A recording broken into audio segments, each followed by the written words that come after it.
men are more likely to be asked why they need the time off to go to an appointment. So we had someone say to us that a man say that they wanted to be present at the conception of their child.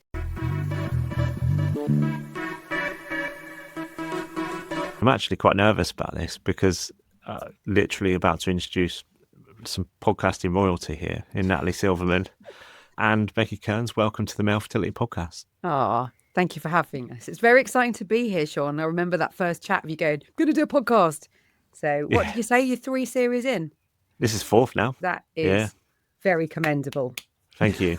Honestly, we are so grateful for all the help and advice you gave us. Everything you said back then still stands. It's very hard work. You obviously ran the Fertility Podcast for many years. The Fertility Podcast, part of my motivation was to have a male voice because that was my personal experience of that diagnosis. So what I later did was we made some kind of different feeds. So there is a Male Fertility Podcast feed because when you've been podcasting for 10 years and talking about a lot of things, it's trying to find a new way to organise it because your feed gets very busy, as you will find. But it's just brilliant that there is a male voice because I remember my husband, when he was told that's what our diagnosis was, mortified and not knowing where to go. So everything that you guys are doing, it's just such an important thing. And it's brilliant that there's the podcast as well, because as I'm sure we'll talk about, we need to encourage men to talk more. Thank you very much. And Becky, an absolute OG in the support space. Paths to Parent Hub's been going for quite a few years now as well. And the work you do around donor conception is vital. So thanks for everything you do and thanks for coming here. And thank you for being my favourite Instagram handle. Still, Knackered Knackers. I still remember when I found that. And it's just amazing what you guys are doing, the two of you, and what you've created over the last few years. Let's not forget you're also your mum's favourite Instagram handle and account, probably, I think. Yes, my mum is your number one fan, isn't she, Shaun? So, I didn't know that. She responds to all of his stories. Yeah, she tells me things that Shaun's doing before I've even had a chance to see. She loves Shaun. Big shout out to Sue. Absolutely, legend. But we're delighted to have you here today. We really are, because we want to talk about the amazing work that you do at Fertility Matters at work. So what was it that brought you together and how did that come about? It's probably the podcast, to be honest, Shaun. Becky and I met first, and I'm right in that we met at the fertility show. Was that right? Yeah. So I think you'd been a guest on my podcast beforehand, and then we met in person at the fertility show. And I remember we were on the tube and you held a poster for me, didn't you? Or you held a banner for me. And so we knew of each other. And Claire was somebody who was introduced to me. I don't know which order it was, but she was introduced to me through Mike Johnson-Ellis from Two Dads, because Claire had a handle where she was talking about her experience in the workplace. I'd started talking about my experience through being on the radio and then ending up working for Bauer, and they own Grazia. And I'd seen that they were doing mental health in the workplace conversations. And I said to them, have you talked about fertility? And they said to me, do you want to talk about it in Grazia? So I was featured in Grazia's Womb with a View column, which then led me to be invited into the corporate space to talk. And then through the podcast, it grew a bit. And then Becky was talking about it, as she'll tell you, Claire was too. And then we got together in a pub just before lockdown, and we all know what happened next. Yeah, I think my first kind of dip into this topic in the fertility world was during Fertility Week. And I can't remember the year, but it was BBC Radio 5 Live. We're doing a focus on the workplace. And so shared my story there. And actually, it's a part of my story that I hadn't really told. I talked about the donor conception part and that, but it was actually a really significant part for me. And also being a HR professional, as Claire is as well, this realization that actually there's a huge gap here in terms of understanding of what people are going through at work, but also the support that's available. And that's where I think the stars just aligned, and we all met in this pub in the Peak District just like the week before the pandemic, I think it was.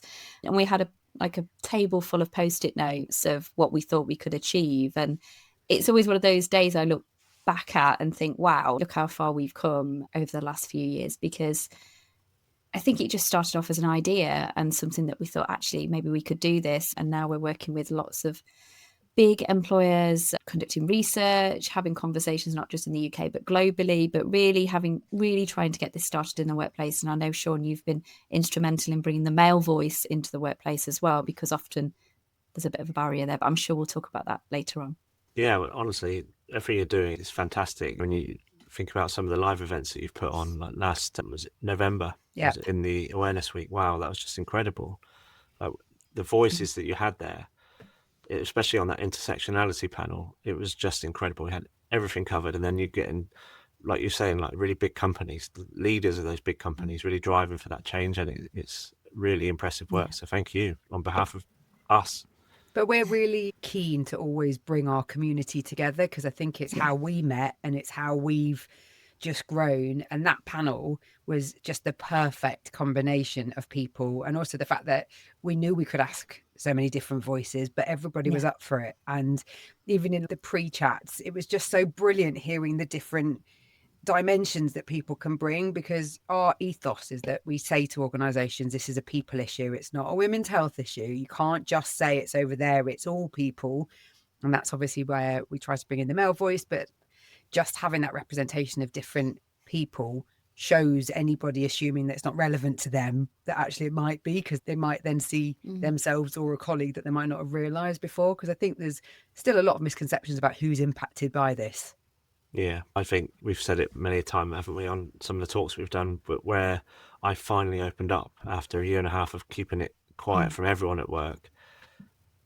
I then started telling some, first of all, my line managers, but then secondly, then my peers, and a girl that I sat next to a girl, and then next to her was another chap next but one to me. And when I told her, she said, Martin, who that was, that guy next but one, said, Martin and his wife went through this. Seriously, what do you guys talk about? And I was like, not that.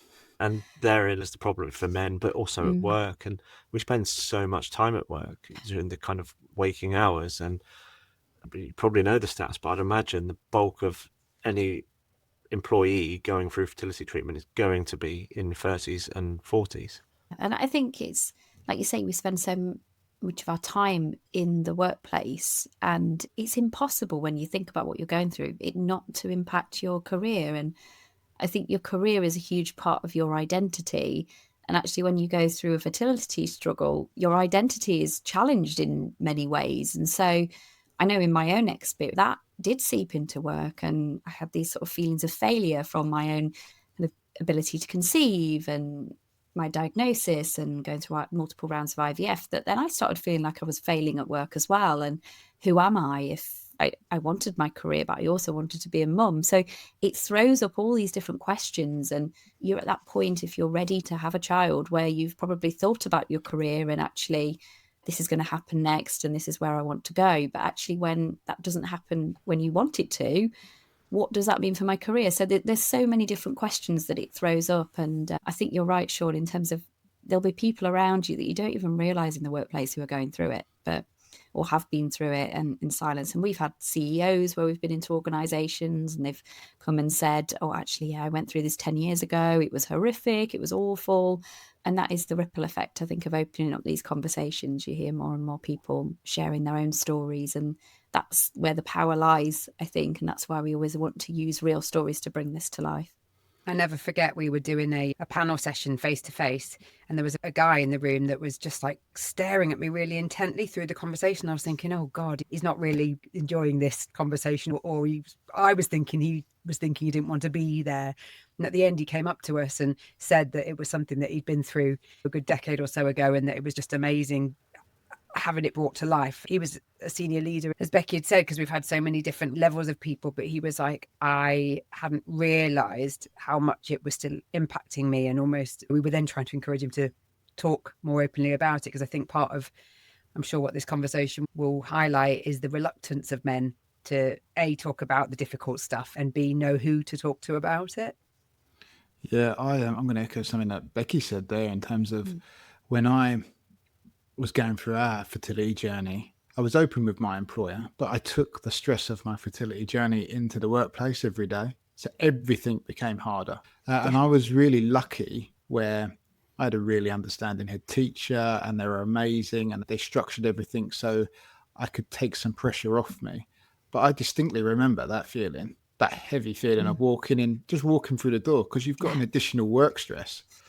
Yeah, so you've got to put the face on, haven't you? Nothing's happened. Yeah. And it was, at the time, I was teaching a class of people that had additional behaviour challenges. So that in itself is stressful without having a fertility challenge on top of that. And it was Yeah, I learned a lot about myself in that time. I was very fortunate, and I'm sure we'll go into that. But yeah, I just want to echo that it compounds, doesn't it? It builds up and just stacks on top of each other. And then you'll have a failed cycle, and then you've got to turn up on Monday and go through it all again.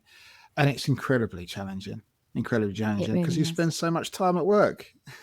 Ciaran, do you know if there was a policy in place for fertility, or did you win the line manager lottery? I won the lottery. She was absolutely fantastic. The whole leadership team were, but there was no policy around it because we're going back 12 years, 13 years when we started. I don't know if it would be interesting if I contacted the school, because I'm still in contact with people and say, have you got something in place now? Because when people learn what I was going through as a man, and then I was approached by women and said, oh, we've been through that. My child's IVF. And it opened the door, but no other men. It was very limited men working in that educational space at the time anyway. But as we said previously, once you start talking, more people come forward. But we spend most of our time at work.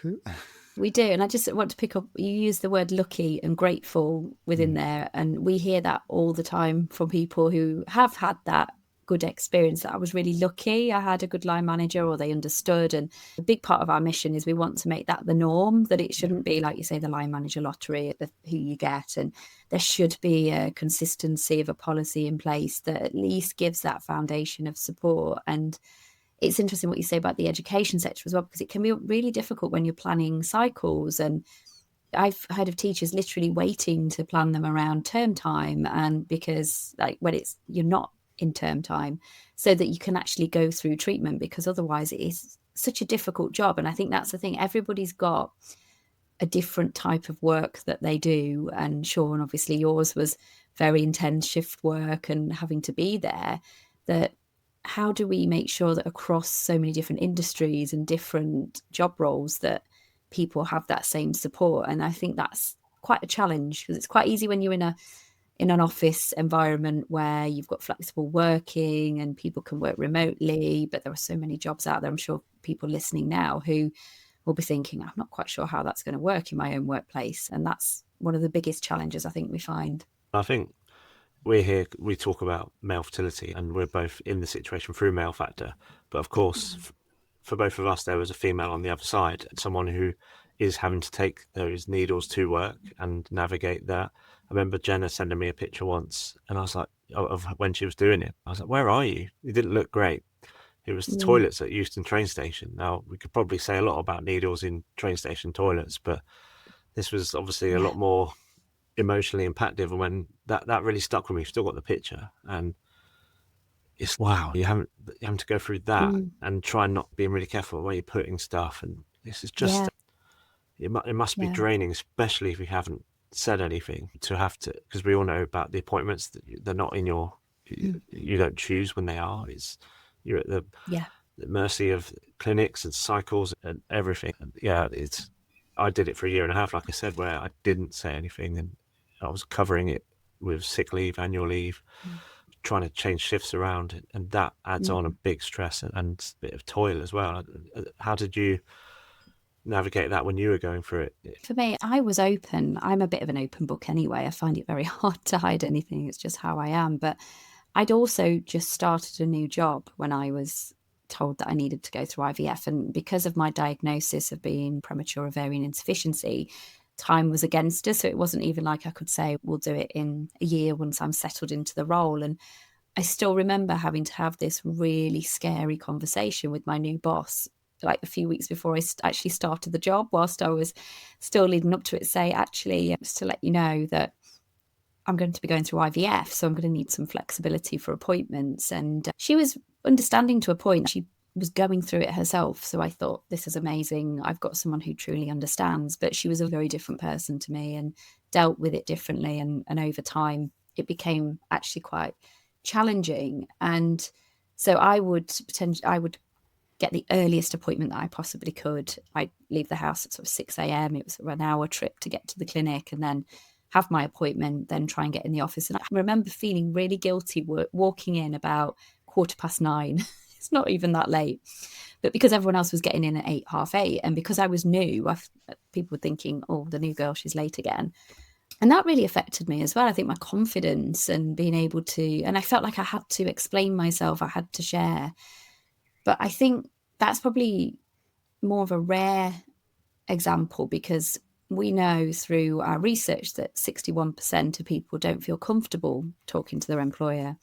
Nearly 70% of people took sick leave, and anecdotally that was to hide the fact that they were going through treatment. So actually, in the majority of cases, what we find is people are actually going through this in complete silence, and they have that burden of having to juggle meetings around without anybody knowing. And maybe I've seen people literally on their laptops in the waiting room just keep going, keep working, which for any other medical appointment, I don't think you'd expect anybody to do.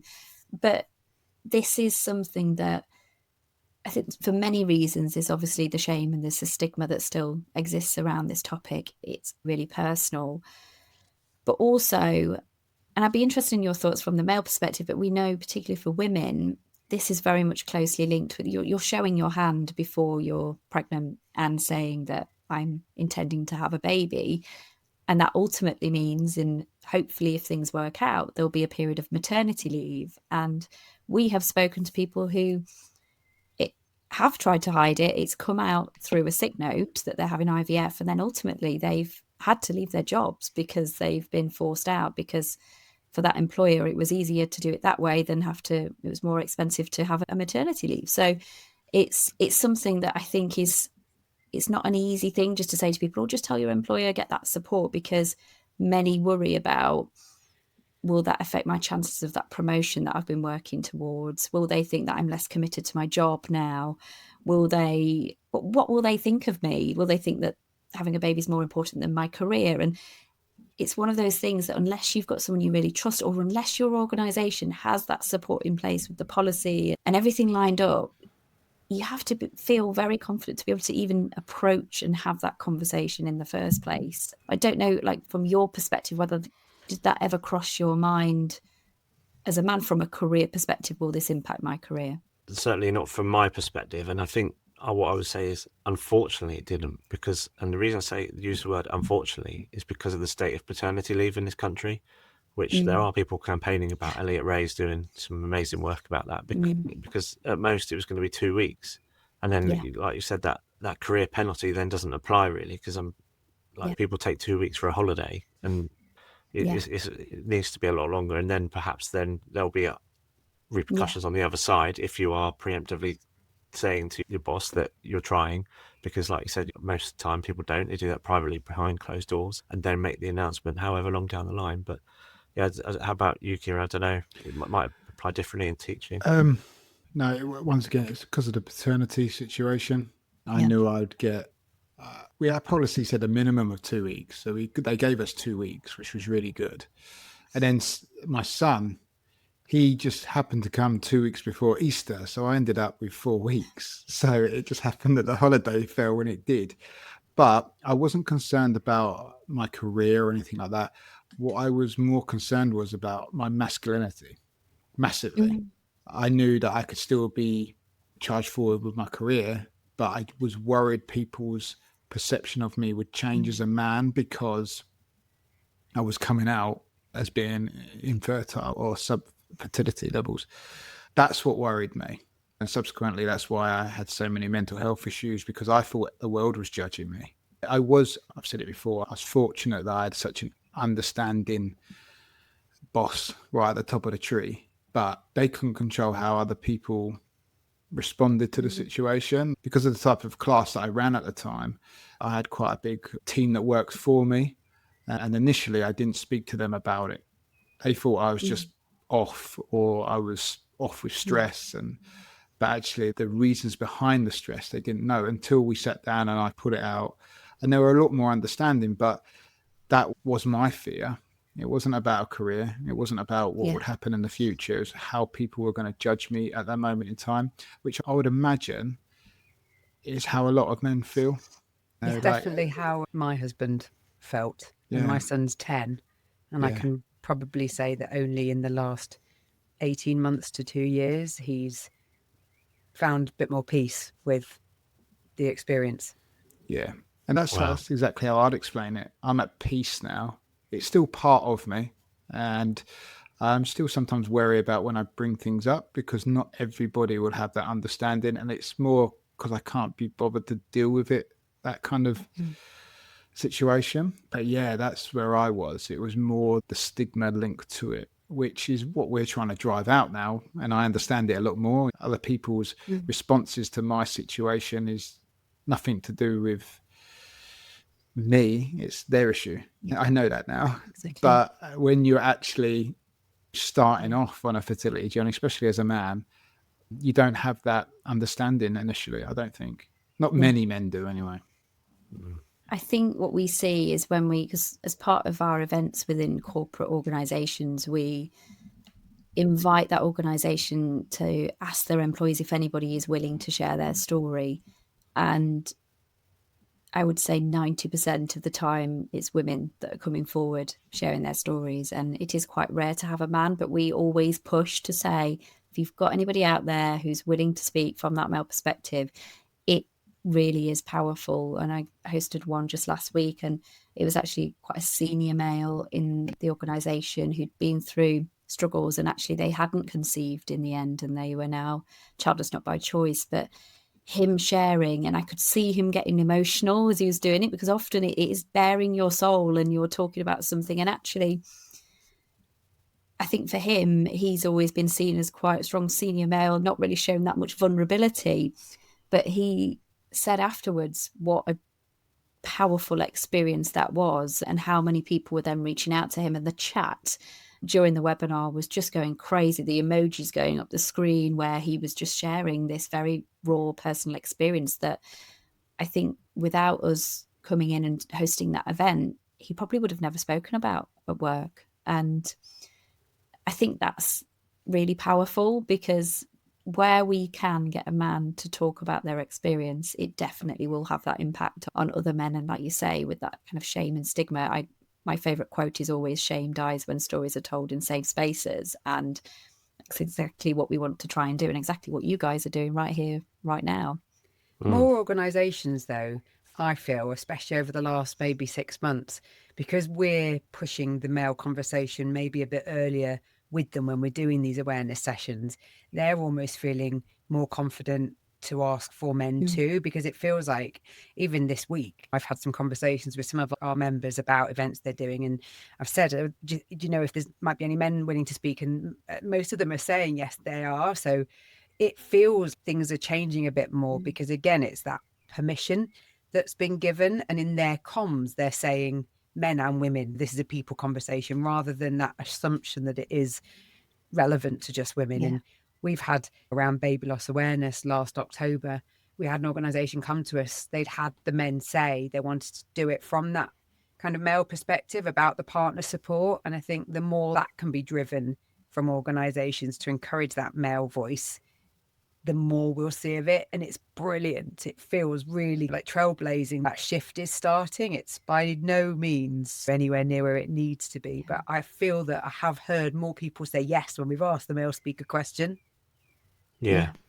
You hit on something really important, which is the messaging and the language used and the inclusivity of it. And that's where it starts, because for so long it wasn't that. It was just, and it was like gauged towards females. And when men are seeing that, and if you're a man going through it, then you think it's just me.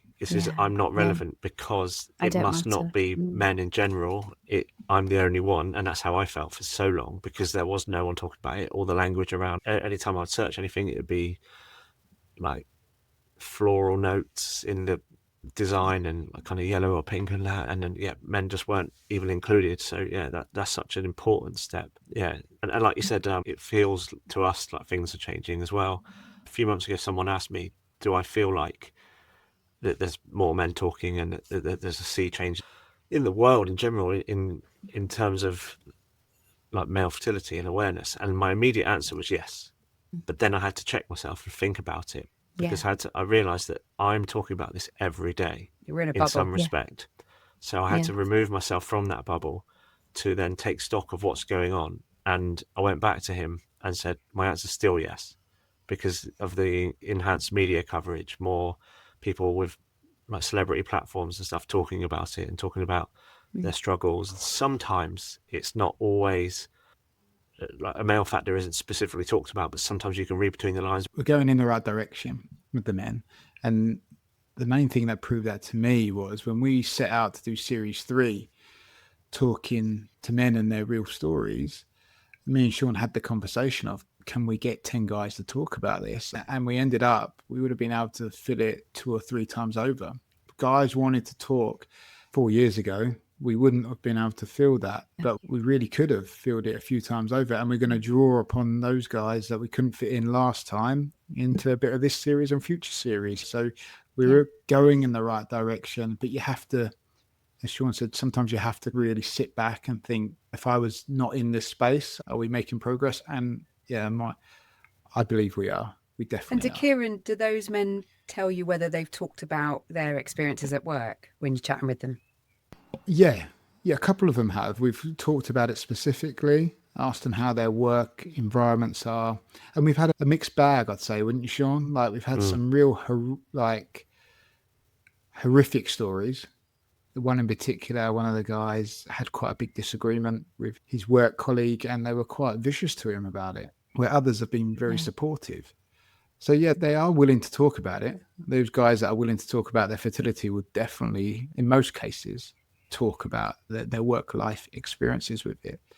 We actually mentioned you when we were talking to one of these guys. Literally what they were saying was everything that you are campaigning for. They were saying, there was no clear policy, and what I could find was buried in amongst the maternity leave and all that, and which is, as we all know, so triggering when you have to trawl through that to find if there's even anything in place. Now, I just want to ask how things were for you from the partner's perspective, certainly navigating it from the male factor, but obviously you're in this together very much. But did that, with your workplace specifically, did that cause any issues? Was there any kind of throwaway comments about can't he go on his own or anything like that for appointments? With me? Yeah. Well, I was working on a breakfast radio show, so I was like the opposite in that I was at work for 4:30, 5 in the morning, so I couldn't do the early morning. So my day finished at like 12:30, 1, and I think the last clinic appointment was 1, and I was an hour. We had treatment at the same clinic, didn't we, Shaun? Like, I was an hour drive from where I was working to where I was. So my other half, I did a lot of it on my own, to be honest, because he was working even further away. And in terms of that management, I didn't say anything at work, so nobody really knew. I did say to the guys directly, because I was basically recording a show that had my name on the door. So there came the times with the treatment, with the trigger and certain things where you can't be in, where I had to say to them, this is what's going on, and therefore we pre-recorded some stuff. But I didn't want to tell my boss. I didn't want them to know. I said I was having medical treatment, which they just were like weird, don't talk more about it.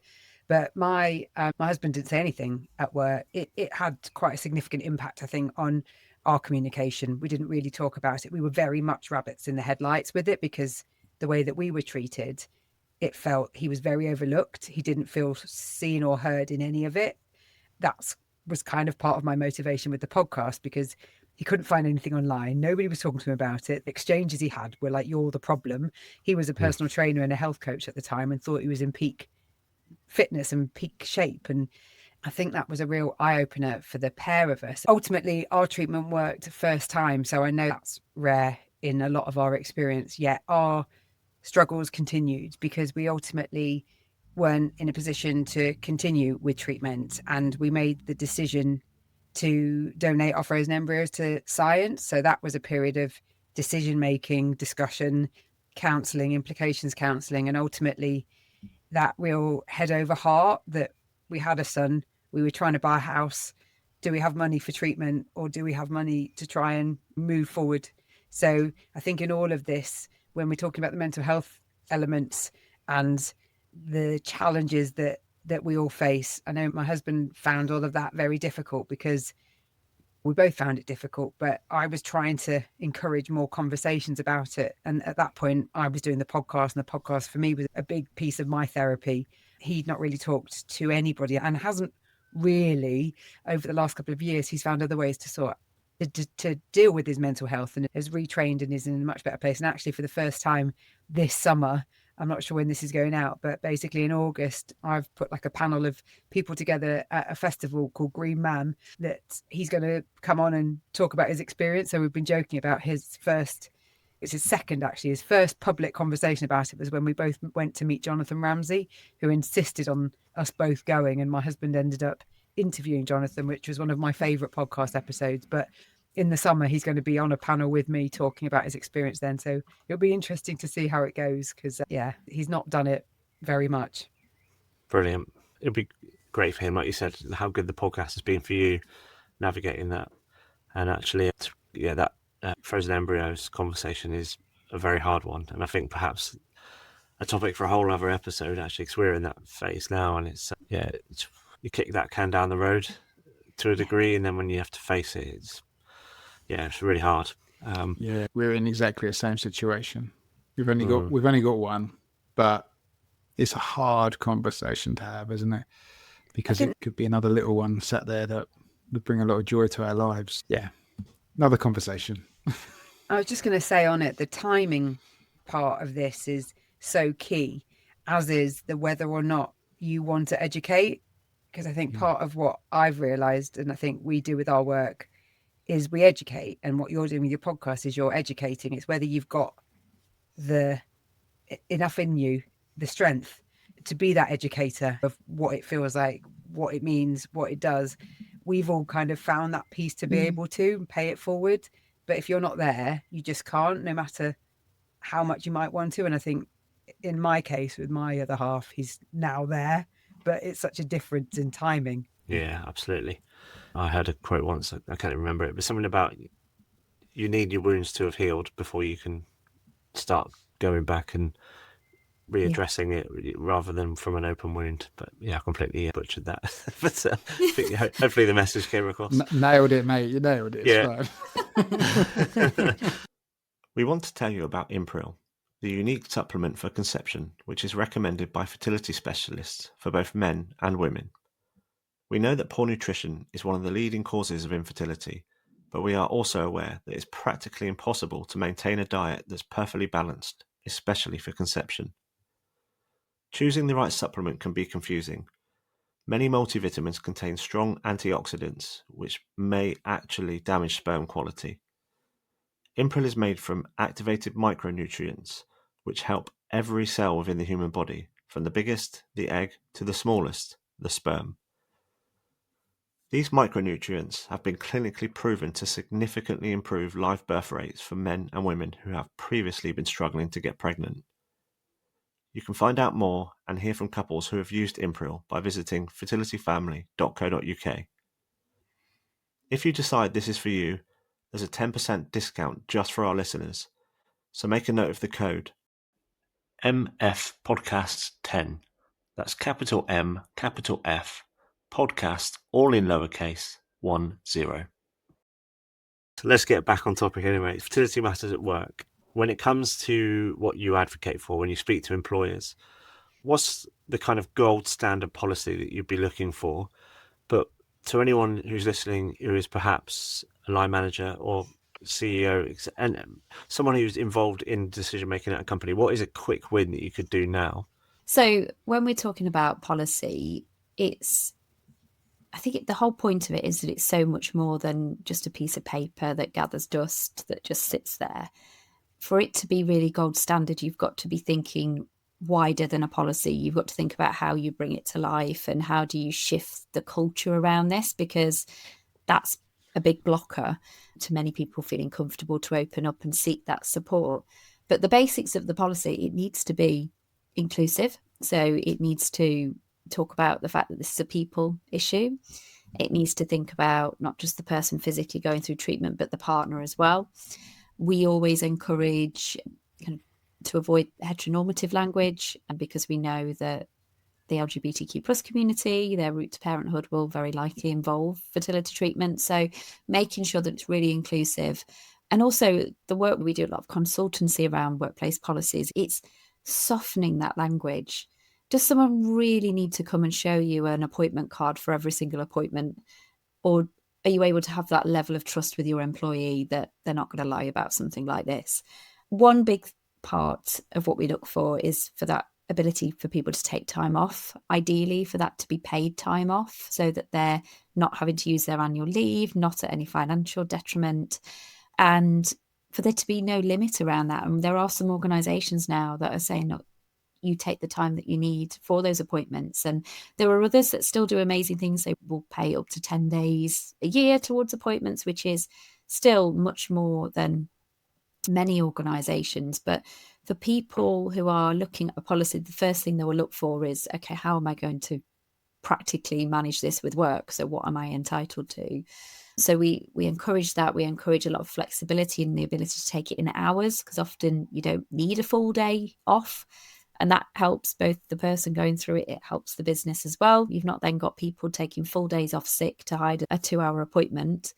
And it gives the managers a framework as well, because I think for managers often, if you've never experienced this yourself, it's quite a scary conversation to have with your employee and to understand how to support them. So we always talk about this as though the policy is for employees to know what they're entitled to and how to seek that support, but it's also for the managers to have that framework to empower them and to ensure there's consistency as well, that you've not got one manager in one part of the organisation that's brilliant, will allow you just take what you need, do everything you need to do.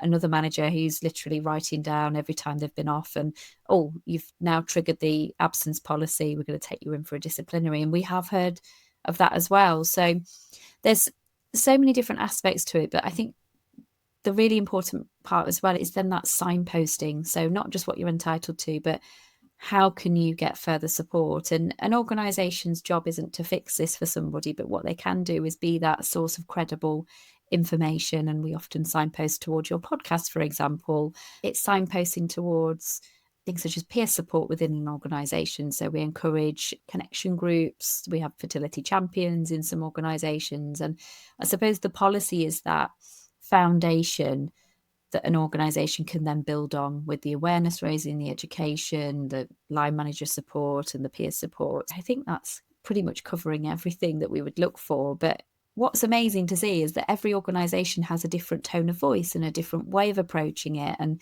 we've, rather than give them a template and say this is exactly how it should look, we like to work with them and build on that, and they use our resources to build out those additional support signposts and everything else. So yeah, I think it's so much more than a tick box. We've got a policy, we move on. It's how do you keep people engaged within that policy longer term? And that sounds like a long process, but in terms of quick wins, there are things you can do, aren't there, Nat, in terms of just opening up that conversation initially.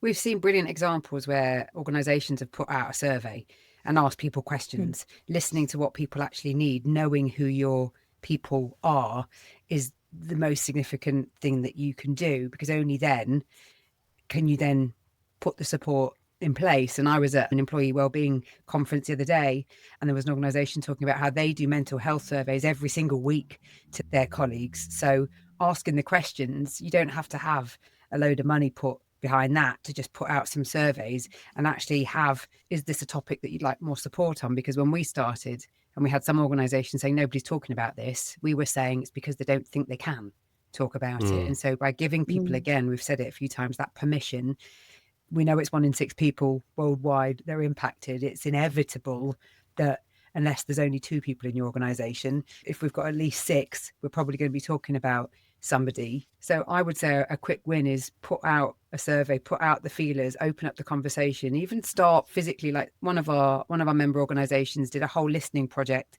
and that's how they then developed their policy and their manager's guidance. They were conducting like one-to-one interviews, have the conversations, and from the manager's perspective, it's then encouraging them to realise that this is probably a wider conversation, but that they don't have to fix it, because then we can start to put these different things in place. So listen is, I'd say, a quick win. Get talking. It sounds, it's something so simple, isn't it? listen to what the people need. You'd think. Yeah, but people don't do it. I think we're guilty of it in society, not just with fertility. It's like there's an issue, ask what the issue is and we can figure it out. But going back to what Becky said, your concern, the concerns you highlighted in terms of what should be in a policy and everything, I remember thinking about all of that. Like, how's this going to impact? How many days until I suddenly see a deduction in what I'm getting paid, but I've still got to have it? And is one manager or is my deputy head going to treat me differently to the head teacher? All these things that run through your brain. Once again, additional stress. Mm-hmm.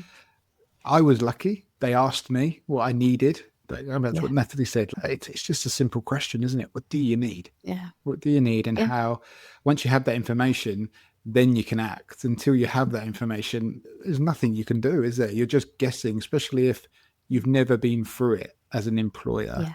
Because as we all know, people that make decisions aren't always the best place to sometimes. You've got to have that data or that information to make a really informed decision about how to implement a policy or make a decision about a certain thing.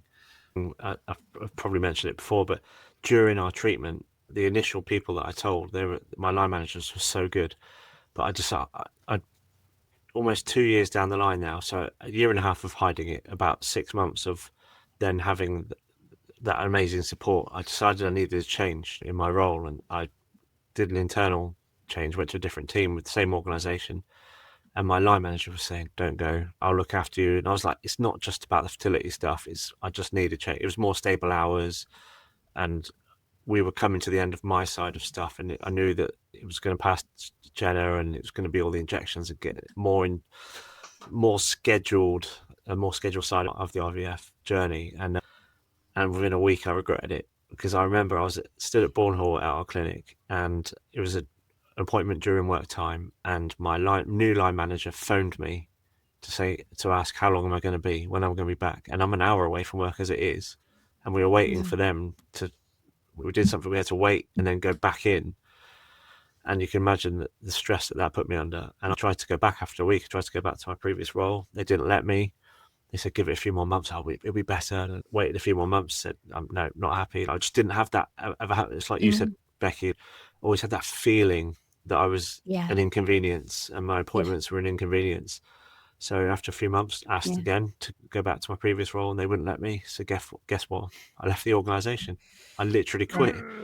And the power of a manager, isn't it? Just that, the difference that made in approach and how they were with you ultimately left you to leave. And that is what we always say. And this is the thing, when we're talking with organizations, we have to talk in the mindset of what's the data behind this, what's in it for them, what clear reason is there for them to invest in this and to really do something, apart from you should because it's the right thing to do. But we often talk about the 1 in 6 figure, but we also talk about the fact that 36% of people considered leaving their jobs. And anecdotally, that was all around poor support. And so if we're thinking about talent retention and the cost of having to replace that knowledge and that talent within the business, that is huge. Yeah. We think about those absence levels. If nearly 70% of people are taking time off sick, that late notice sickness absence is much more disruptive than a planned conversation around flexible working. And what you always hear from speaking with people, and I think it's come through when you've been speaking, Ciaran, is that loyalty and gratitude that you feel, and Shaun, with your previous line manager, when you have been looked after in these difficult life events. And that pays long term. It's not just at that time. You feel this sense of gratitude because it is a really difficult time of your life. And like you say, there's no escape from it. Even many people, work is the only escape, because you can go and you can focus on something else for a while, but it's still there the whole time. And so the power of a line manager, and that's where we are really passionate about that. How do we equip and empower line managers to, sometimes they don't know what they don't know, but to have that empathy, to raise that awareness around this isn't just a medical procedure with a few injections and scans. It's a huge psychological experience that people go through, but also that it impacts not just someone going through treatment, it impacts the partner. It has a wider ripple effect that will actually mean that individual will be impacted at work, and what can you do, what's within your realm of power to support them on that day-to-day basis, and just remove that burden, like that weight that you would have felt when you had that phone call, Shaun. Yeah, so the gratitude towards good people. So it was 2019 when I changed roles, the latter end of it. I just had my micro-TZ. Like I said, it was all going to start shifting to Jenna. And so it's 2019 since I worked for those previous line managers, and it was mid 2020 when I left that organisation. But I still speak to those line managers because they were just good people, and that's who you should keep in your life after 6 years. And of course, I haven't ever spoken to that other one again because he was a numpty. And just be a good human. You don't need to know the answers. If you're a line manager and someone comes to you with something like this and you have no experience of it, it doesn't matter. Just remember why you're a line manager. Just manage the situation, hold the space, thank them for sharing it with you, and say, I will go away and see what I can do for you. You don't need to know the answers there and then. You're not an AI bot. They're coming to you because you're a human, and just be a human. The other thing that we've heard is if people have had to be off, for example, from having pregnancy loss, we heard like an amazing example of someone whose team had got in touch with them to say, when you come back, how do you want the conversation to be dealt with? Do you want us to ask you about it, or would you prefer like to tell us how you're feeling? Because we don't want you to think that we're not acknowledging it. We just want to know what's right for you. And this person was so bowled over that the team had been so considerate about that to give her the heads up in terms of when she was coming back. And equally, from the male perspective, we often hear men say they're asked how their partner is when there's been a loss. And again, we're just trying to educate that colleague piece to be mindful of how people want to talk about it. And that first example, the person really thrived in their kind of route to recovery in coming back because she just really felt. And then when there was later pregnancy announcements, they gave her a heads up. And so there's that mindfulness that instantly starts. And this cultural shift is what we're seeing with the organizations that we're supporting. And what they're also saying is that managers are going to these peer support groups and going to these kind of fertility champions that Becky mentioned and saying, is this the right way to approach this? So whilst we're saying about managers thinking about it and not having to fix it and not knowing it all, knowing who else they can talk to just helps. It's all just putting all these different touch points in so that the experience is better for all, ideally. Yeah, for me, it would have made me less stress in the workplace if I just, obviously the bosses were great, but to know that it was, other people were mindful of the situation. You've said it perfectly, Natalie. It's the fact of they know what situation I'm in. They're just showing me a little bit of mindfulness, respect in terms of how I might feel. And when I would have needed to draw on it, I could. I think that's from a man's perspective. That's what we truly want. We just want that little, I don't quite know how to word it, but in terms of there's something there if we need it, but we won't need it every day and we might never need it, but it's there if you need it. Someone's there to catch you if you need it just for a little while. Yeah. And that kind of leads me on to what I was going to ask you next is, what would you really like to see in terms of employers, maybe legislation around it? Because at the moment, my understanding is there's nothing currently written in law that has any kind of fertility guidelines in it. You're right. There's no legal route to take that time off for fertility treatment appointments. You are simply left to the goodwill of your employer if you decide to tell them. And I think this is where it leaves people feeling very vulnerable, actually. And we've been campaigning in Parliament for the last few years, and we've been trying to get an amendment to the Employment Rights Bill, and we're just trying to get just a small change in place to recognise that for those people going through fertility treatment, there are multiple appointments that can't be taken in annual leave. It doesn't work that way. And one thing that we are trying to change is the Equality and Human Rights Commission have a code of practice, which is used, is basically for employers to interpret the employment law. And the current code of practice has an example that likens a woman going through IVF to a man having cosmetic dental surgery in his annual leave. And that is the basis that a lot of these policies form from. So we've seen policies that say if you're having IVF or cosmetic dental surgery such as Invisalign, then you need to take this in your own time. You've got to sort it out. It's an elective procedure that you're choosing to do. And this is something we're saying at the moment. That's fundamentally wrong, that there is no comparator really that out there. And so that is a big thing we're trying to change. But we really want, it's a bit like antenatal leave, that you have that statutory right to be able to go for those appointments. Your partner can come along as well. And you know that you're not going to be treated favourably as a result of that. The problem is with fertility treatment appointments, there's not that protection. And there is, so for the woman at the point of embryo transfer, you are then protected under pregnancy legislation.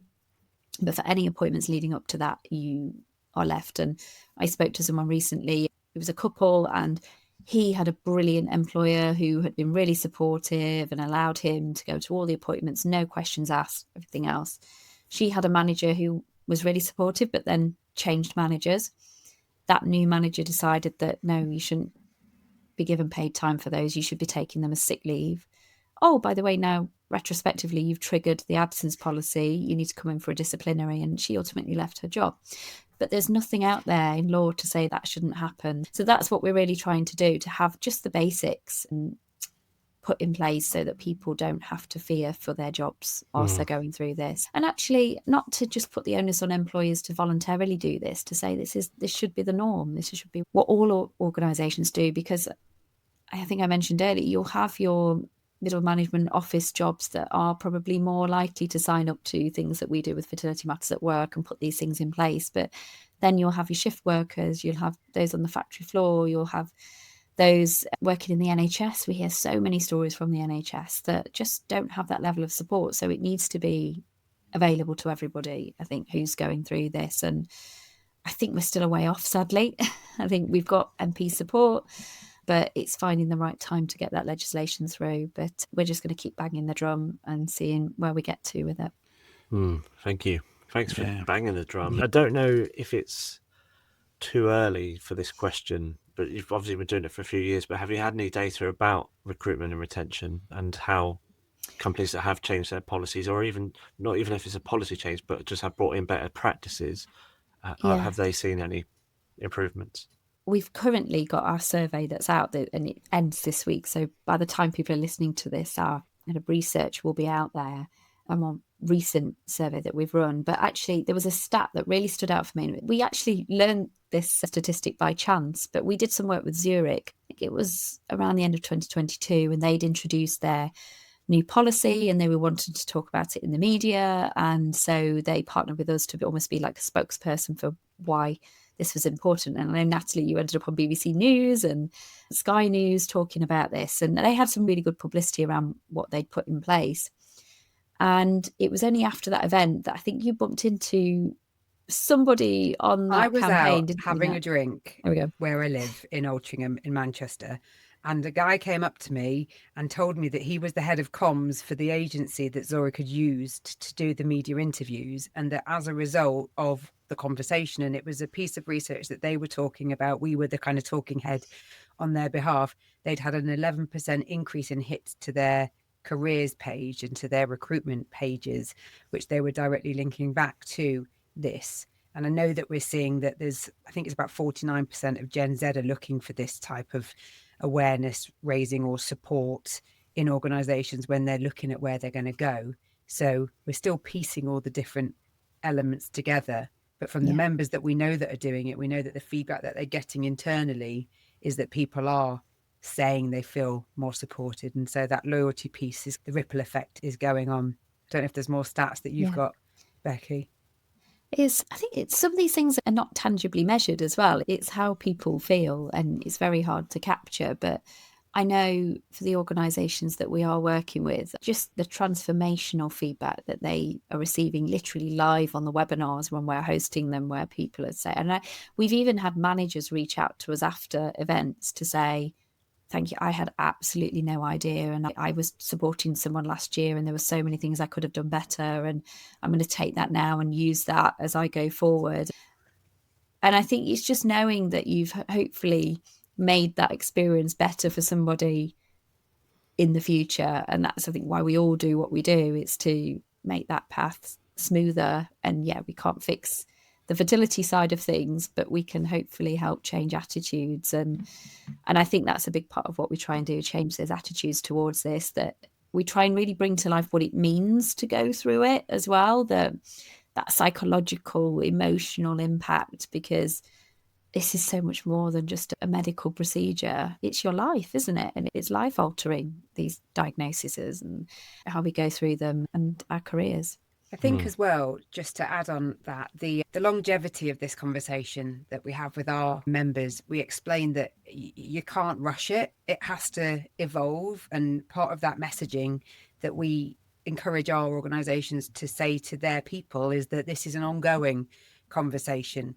And what we often hear is people are living, that they're learning from the lived experience and feeding back to us. So we've, for example, got a number of breweries that we work with, so in the FMCG sector, and there's conversations now amongst them trying to raise awareness within their sector with almost live cases. So we talked about being in an office compared to in the field. They want to highlight the challenges that like a field rep or a factory worker might experience. And we've done also a lot of work with the utilities sector, and they're looking at what happens if people are out in vans. We talked about Jenna having to inject in Euston loos. What does it mean if your job is you out in the field? How do you inject? And so all of that insight is being shared back to us from our member organisations, and that members community are sharing amongst each other. And so ultimately they're paying it forward with what they're learning all the time, because we only know what we know should be happening. But until we're hearing, again, it's that listening piece, we're hearing the challenges people are facing. How are they speaking to, if you're a retailer, how are you talking to people that are stocking shelves and they don't have access to a computer? How do you communicate to them that there is a policy, there is the support, there is the peer support? And that's what we're then feeding back to other organisations. So we're joining the dots for our members that directly, but those across different sectors as well. What I've learned today is that it not only benefits the employee, but it benefits the employer. And I can't fathom why this hasn't been picked up quicker. I'm sat here thinking, like, all the evidence is there. And it's time for government to step up, but also employers to take it in their own hands. They've got the power to do this. And it's not just a central government thing. This is an individual employer thing. So the work you're doing, ladies, is amazing. And we will bang that drum with you as much as we can. And if you need anything from us, please let us know. It's been an absolutely amazing discussion. Really opened my eyes. And I hope people that are listening to this have gained some strength and some understanding of what they should expect from their employer and how maybe to approach those conversations, and that you're there to support them as well. And there's free resources on our website. So if like things such as we've got a download around what a typical IVF cycle looks like and what you might need, and you can use these resources to almost give you a little bit more of a script if you're speaking to your manager or you're speaking to your organisation, because it can be hard when it's an emotional topic to find the words to say this is what I need. So there are downloads, we've got a white paper, we've got how to build your business case for this. So there's lots of different things to help. We've got a podcast that Shaun's actually spoken on before. So we've got a podcast that's the F word at work that can almost be the voice to your manager. We've seen such brilliant examples of this being championed by those with lived experience in their place of work. So use our resources to get your kind of employer talking about it as well. And we'll make sure you've got some of those links to pop in your show notes. Yeah, definitely. So we always finish the podcast with asking one question, and that is, if you could give one bit of advice to a guy that's facing fertility challenges, let's put it in the workplace, what bit of advice would you give him? So let me go with Becky first. I thought you'd come to me first. I'm sure probably the biggest piece of advice that always comes out on this podcast is just talk. Find somebody within your organisation. It doesn't have to be your manager if you don't feel comfortable. Someone who you trust that you can share this with, so that if you've been to an appointment, things haven't gone to plan and you're really struggling to put that face, you've got an outlet and you've got somebody who can say, look, just go and take 5 minutes. I'll cover this for you. just have that support. Don't feel like you have to go through it on your own. And I think you'd always be surprised how many people have their own experience as well, which I know has come up throughout this episode. Yeah. I'd probably add, and I'm going to steal it from something that we heard, because I imagine that because there's gender disparity in how this conversation is perceived, that it's a female issue, that men are more likely to be asked why they need the time off to go to an appointment. So we had someone say to us that a man say that they wanted to be present at the conception of their child. It's almost like having those sound bites that make you feel your toolkit. It gives you that power. And if you've got that sentence front and center, if someone says, why do you need to go? Say that, and I challenge anybody at the receiving end to go. You would see the cogs turning. I know. Yeah. That's what I love about it. What? Yeah, it's brilliant. That is absolutely brilliant. It's a great way to end the episode. That's a perfect way. Thank you so much, ladies. It's been a real pleasure. We knew this was going to be a good episode, and it's been fantastic. So thank you so much. Thank you. Thanks for listening. If you found value in today's conversation, please follow the show and share with someone who might benefit. Roughly 70% of our listeners never hit the download button. Downloading is like casting a vote. It shows us what resonates and helps others discover the podcast. We'd love to hear from you. Share your questions and feedback on our social media channels or email us at themalefertilitypodcast@gmail.com. And subscribe to our YouTube channel, which is the Male Fertility Podcast. Remember, you're not alone. See you next time.